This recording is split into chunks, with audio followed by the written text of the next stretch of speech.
السلام علیکم ورحمۃ اللہ وبرکاتہ۔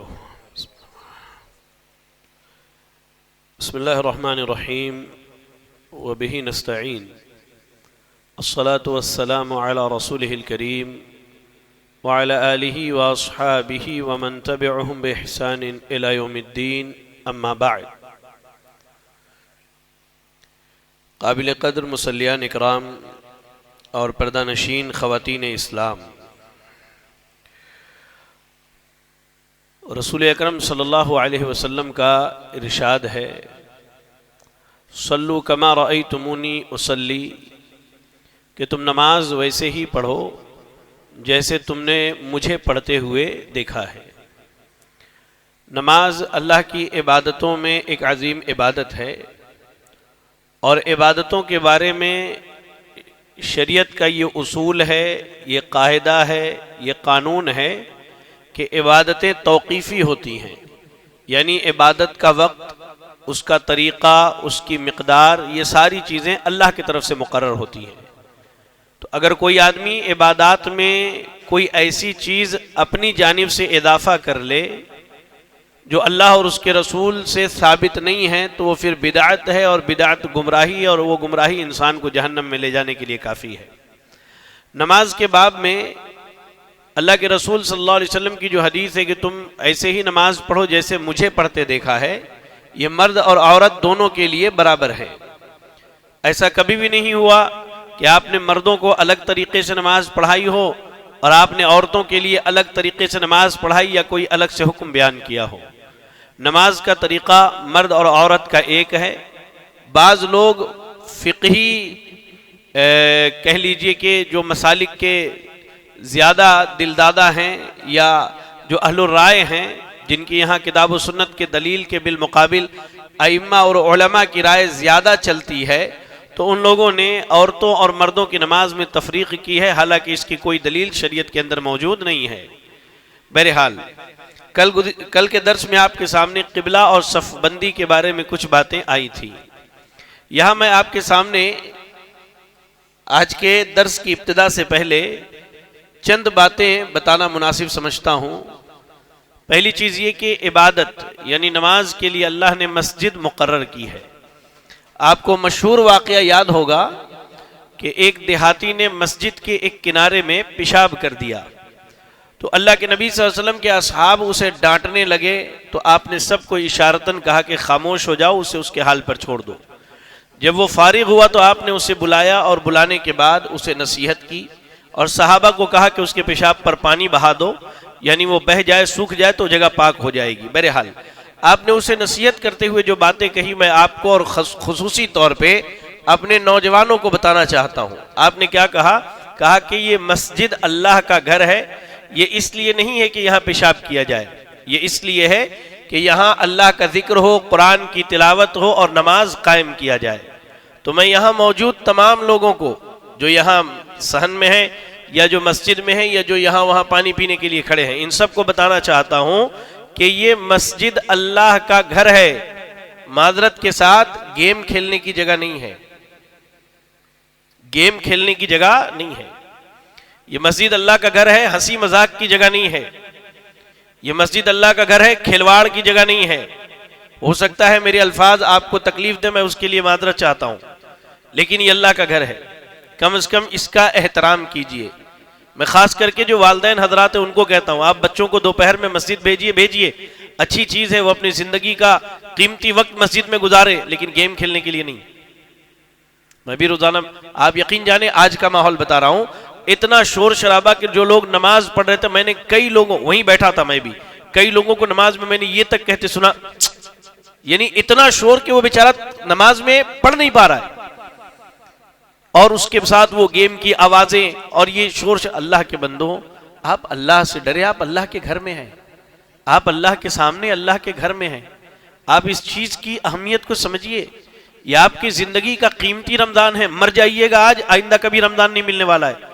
زندگی بھر قبر میں فرشتے گیم کھلاتے رہیں گے، اس کے بعد آپ کو فرشتے گیم کھلاتے رہیں گے زندگی بھر، جتنی زندگی قبر میں آپ کاٹیے گا۔ اللہ سے ڈرو یار، اللہ کا خوف کرو. جو لوگ مسجد میں قرآن کی تلاوت کر رہے ہیں، یا جو بزرگ مسجد میں آرام کے لیے لیٹے ہیں، یا جو نماز میں لگے ہیں، یا جو دعاؤں میں لگے، جو ذکر و اذکار میں لگے، کم سے کم ان کا تو خیال کرو، ان کا تو کم سے کم خیال کرو. تو یہ مسجد جو ہے کھیل کود کی جگہ نہیں ہے، یہ تماشے کی جگہ نہیں ہے، یہ گیم کھیلنے کے لیے نہیں ہے، یہ نماز پڑھنے کے لیے ہے، قرآن کی تلاوت کے لیے ہے، ذکر و اذکار کے لیے ہے، اللہ کی عبادت کے لیے ہے. آئندہ سے اس کا خیال رکھیں کہ آپ کی وجہ سے نمازیوں کو تکلیف نہ ہو، آپ کی وجہ سے نمازیوں کو تکلیف نہ ہو، اللہ کے واسطے. بہرحال یہ ایک ضمناً بات تھی جو میں بتانا مناسب سمجھتا تھا. اب اس کے بعد آتے ہیں نماز کے طریقے پر اور ان غلطیوں پر جو ہم سے نماز میں ہوتی ہیں. نماز کی ابتدا کے لیے آپ کو قبلے کی طرف کھڑا ہونا ہے. تنہا نماز پڑھ رہے ہیں یا جماعت سے نماز پڑھ رہے ہیں؟ تنہا نماز پڑھ رہے ہیں تو بھی آپ کے تمام اعضاء، ہاتھ، پیر، چہرہ، مہرہ سب قبلے کی طرف ہوگا. جماعت میں ہے تو بھی، لیکن جماعت میں کیا ہے؟ صف کو ملا کر کے کھڑا رہنا ہے. مردوں کے لیے بھی عورتوں کے لیے بھی. پہلے آگے کی صف مکمل کریں، اس کے بعد پیچھے صف لگائیں.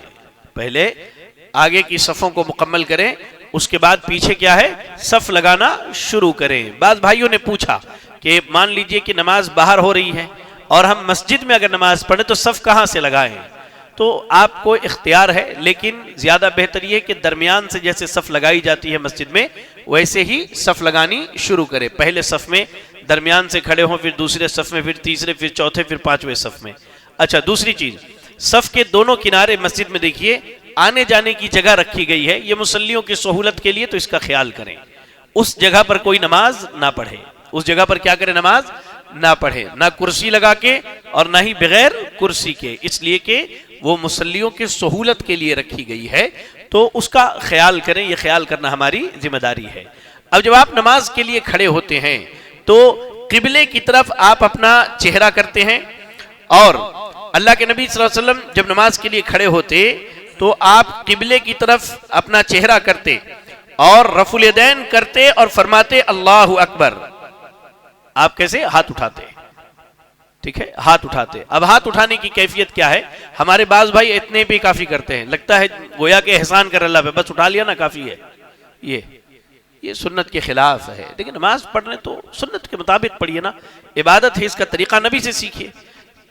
کہا ہاتھ یا تو آپ کاندھے کے برابر اٹھائیں، یا آپ کے ہاتھ کی اونچائی یہ کان کے اس کونے، اس لو کے تک ہونی چاہیے. بعض لوگ جو اس طرح ہاتھ اٹھاتے ہیں، کتاب و سنت میں اس کی کوئی دلیل موجود نہیں ہے. یہ انگوٹھا جو ہے کان کے لو کو لگاتے ہیں، کتاب یہ ہاتھ تو کان کے اوپر چلا گیا، ہاتھ کان کے اوپر چلا گیا نا، اس کی کوئی دلیل موجود نہیں ہے. آپ یا تو کان کے لو تک اٹھائیے یا سینے تک اٹھائیے. اور زیادہ جو صحیح روایتیں ملتی ہیں یا جو روایتیں زیادہ مقدار میں ملتی ہیں، تعداد میں، وہ سینے تک اٹھانے کی ہے. یہ کاندھے تک، یہ کاندھے کے برابر، اس طرح سے. اس کے بعد آپ ہاتھ اٹھائیں، اللہ اکبر. اس کے بعد اللہ اکبر کہنا ہے. ایک روایت یہ ہے. دوسری روایت یہ ہے کہ آپ کیا کہیں؟ اللہ اکبر، اللہ اکبر کہیں، اس کے بعد ہاتھ اٹھائیں. دونوں چیزیں ثابت ہیں. دونوں چیزیں کیا ہے؟ ثابت ہیں. ایسے ہی اللہ کے نبی فرماتے جب تو نماز کے لیے کھڑا ہو تو تکبیر کہے. تو پتہ یہ چلا کہ تکبیر کہنا ہے، اس کے بعد ہاتھ اٹھانا ہے. اور بعض روایتوں میں کہ آپ کو پہلے ہاتھ اٹھانا ہے، اس کے بعد تکبیر کہنی ہے. تو اس میں اختیار ہے بندے کو، چاہے تو تکبیر کہہ کے ہاتھ اٹھائے یا ہاتھ اٹھانے کے بعد اللہ اکبر کہے. اللہ اکبر سب کو کہنا ہے. کس کو کہنا ہے؟ سب کو، خالی امام صاحب کو نہیں، سب کو کہنا ہے جو نماز کی ابتدا کر رہے ہیں. یہ پہلا اللہ اکبر یہ کیا ہے؟ یہ نماز میں اللہ کے نبی صلی اللہ علیہ وسلم نے کیا کہا کہ دنیاوی چیزوں کو حرام کرنے والی تکبیر ہے اور حلال کرنے والی تسلیم ہے. یعنی جب اللہ اکبر آپ کہتے ہیں تو دنیا کی ساری چیزیں اب آپ کے اوپر ممنوع ہو گئی. اب دوبارہ دنیا آپ کے لیے کب سے ساری چیزیں شروع ہوں گی؟ جب آپ سلام پھیر لیں گے نماز کی. تو پہلا جو اللہ اکبر ہے یہ سب کو کہنا ہے. چلیں، اتنی بات سمجھ میں آئی؟ اب یہاں ایک نقطہ دیکھیں ہماری غلطی کہاں ہوتی ہے. امام صاحب نماز پڑھا رہے ہیں، ایک رکعت نکل گئی، ہم آئے ادھر سے آئے اور ہم کیا کرتے ہیں؟ اللہ اکبر، سیدھے سجدے میں چلے جاتے اللہ اکبر بول کر کے. یہ صحیح ہے؟ سنت کے خلاف ہے. آپ کو میں نے کیا کہا کہ پہلا اللہ اکبر سب نے کہنا ہے. امام جس حال میں ہو، امام رکوع میں ہے، سجدے میں ہے، تشہد میں ہے، قاعدہ میں ہے، جیسا بھی ہے، آپ پہلے آئیں گے اللہ اکبر، نیت باندھیں گے. یہ پہلا اللہ اکبر، آپ نماز میں داخل ہوئے. اس کے بعد اللہ اکبر کہہ کے آپ رکوع میں جائیے، سجدے میں جائیے، جلسے میں بیٹھیے، قاعدہ میں بیٹھیے، تشہد میں بیٹھیے، وہ بات کی بات ہے. لیکن نماز میں داخل ہونے کے لیے آپ کو پہلے اللہ اکبر یہ کہنا ہے. بات سمجھ میں آئی یا نہیں آئی؟ ہمارے لوگ کیا کرتے ہیں، ہم دیکھتے ہیں امام سجدہ میں اللہ اکبر، سیدھا سجدے میں چلے جاتے ہیں. آپ نماز میں داخل نہیں ہوئے، پھر آپ نماز میں داخل، اور اگر آپ نماز میں داخل ہوئے تو سجدے میں جانے کے لیے آپ نے اللہ اکبر نہیں کہا. اس لیے اس چیز کا خیال کریں کہ جو پہلی تکبیر ہے جسے تکبیر تحریمہ یا تکبیر اولا کہا جاتا ہے، یہ ہر ایک کے لیے ضروری ہے. امام ہو، مقتدی ہو، تنہا ہو، یا جماعت چھوٹنے پر، رکعات چھوٹنے پر نماز پڑھ رہے ہو، تو پہلی مرتبہ اللہ اکبر کہیں گے، اس کے بعد نماز میں شامل ہوں گے. چلیں، اللہ کے نبی صلی اللہ علیہ وسلم اپنے دونوں ہاتھوں کو کاندھوں تک، یا آپ صلی اللہ علیہ وسلم دونوں کو کیا ہے، کان کے لو تک اٹھاتے تھے. کہتے ہیں کہ دونوں طرح سے جائز ہے، لیکن کندھے تک ہاتھ اٹھانا مرد عورت سب کے لیے، یہ اس کی جو ہے زیادہ تر ثبوت ملتے ہیں. ٹھیک ہے نا؟ پھر ایک مرتبہ دوہرا دوں، اللہ اکبر اس طرح کان کو چھونا، اس کی کوئی دلیل ہمیں الحمدللہ نہیں ملی. ٹھیک ہے نا؟ اور بعض لوگوں نے فرق کیا ہے، کہتے کہ نہیں، مرد جو ہے کان تک اٹھائیں گے اور عورتیں جو ہے کاندھے تک ہاتھ اٹھائیں گی. یہ بھی درست نہیں ہے، کیونکہ اللہ کے نبی نے کہا جیسے مجھے نماز پڑھتے دیکھا ویسے پڑھو، مرد عورت سب. تو مرد عورت دونوں جو ہے یا تو کان تک اٹھائیں یا کاندھے تک اپنا ہاتھ اٹھائیں. یہ کیا ہے، یہ دونوں کے لیے ضروری ہے. چلیں، اس کے بعد رفع الیدین جب کرتے ہیں تو بعض بھائی کیا کرتے، بالکل ایسے کرتے ہاتھ کو، ایسے، بعض ایسا کرتے. اللہ کے نبی کے ہاتھ ایسے ہوتے تھے حدیثوں میں جو ہے، اس اعتبار سے بالکل چپکا ہوا بھی نہیں اور بالکل ایسے تفریق بھی نہیں، نارمل ہلکا سا گیپ. اس طرح سے آپ کیسے اللہ اکبر، یہ اس طرح سے، بات سمجھ میں؟ ایسا دیکھ لیجئے آپ، بالکل ایسا بھی نہیں رکھیں، بالکل ہاتھوں کو ایسے بھی نہیں رکھیں.